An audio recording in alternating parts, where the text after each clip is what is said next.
Hi everyone, कसे आहात सगळे? मस्त ना. तर चला, मी आज बनवणार आहे कोळंबीचा रस्सा. खरं तर हा व्हिडिओ आहे बुधवारचा, म्हणजे आपलं ज्या वेळेला गटारी होती त्या दिवशीचा व्हिडिओ आहे. आणि त्या दिवशी मी मस्त एकदम कोळंबी बनवायला घेतलेली आणि दुपारचा व्हिडिओ शूट करत आहे.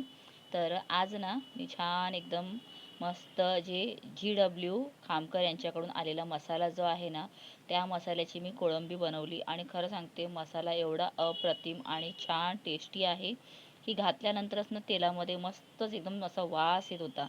त्यानंतर मस्त मी दुसरा कोणताच मसाला घातला नाही.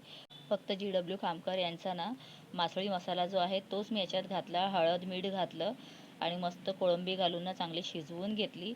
अगदी मला थपथपीतच बनवायची होती.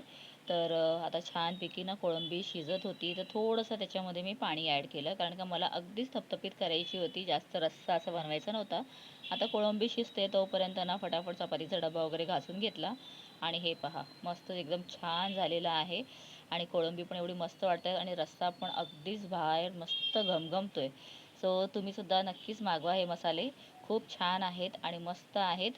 सो चला, आता मी तर जेवून घेते. भेटूया पुढच्या व्हिडिओमध्ये. तोपर्यंत बाय बाय, टेक केअर.